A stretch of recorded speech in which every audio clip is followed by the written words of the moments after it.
Dans cette vidéo, nous allons illustrer deux exemples d'inclusion du numérique dans le scénario pédagogique. Évoquons une première situation. Je suis enseignante et je constate que les élèves sont en grande difficulté pour extraire les informations pertinentes d'un texte. Je souhaite leur proposer une séance d'aide méthodologique. Ces élèves sont assez jeunes et plutôt volontaires, mais ils peinent pour se concentrer dans la durée. Les compétences sont multiples, je ne vais pas pouvoir tout faire. Je choisis donc de planifier cette séance lors du prochain chapitre afin de bien scénariser l'usage du texte et de travailler la compétence que j'ai identifiée. Lors des étapes de la mise en œuvre, je connais déjà les objectifs et le but que je me suis fixé.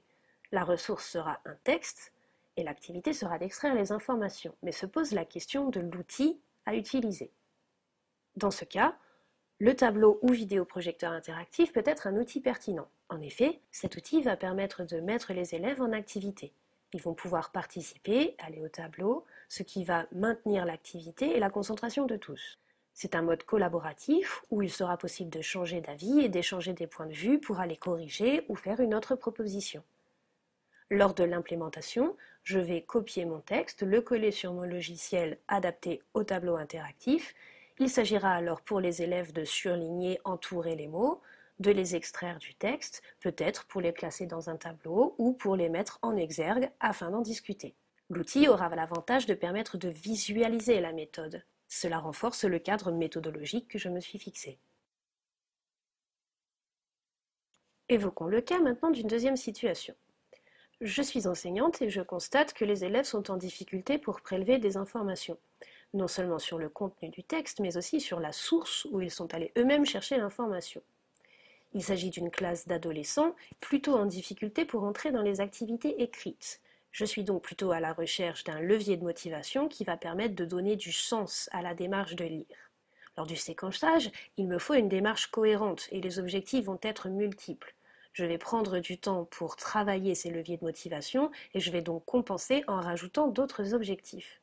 Je vais travailler sur la compréhension et la production de texte. La tâche que j'assigne à mes élèves sera de rédiger un article type wiki. Le cœur du sujet étant la source Wikipédia, cela me permettra de sensibiliser mes élèves à la production de ressources. Je vais décomposer mon scénario en 4 étapes. Les 2 premières séances sont dédiées à la lecture, les 2 secondes à l'écriture. Lors de la première séance, les élèves se connecteront à l'espace numérique de travail.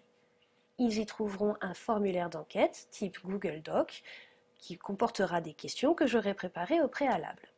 Pour y répondre, ils devront prélever des informations dans l'article de Wikipédia et leurs réponses me serviront d'évaluation diagnostique. La seconde séance servira de remédiation sans outil numérique. Lors de la troisième séance, je souhaite débuter l'étape de rédaction. Afin de dédramatiser le passage à l'écriture, je souhaitais utiliser un mode collaboratif. Je vais donc recourir à l'application en ligne Framapad. Il s'agit d'une application bureautique très simple qui permet d'écrire à plusieurs mains sur un même document. Les élèves peuvent donc collaborer et compléter le même écrit. Cela permettra de mettre le pied à l'étrier aux élèves qui devront rédiger seuls et en autonomie leur article pour aboutir à la tâche finale.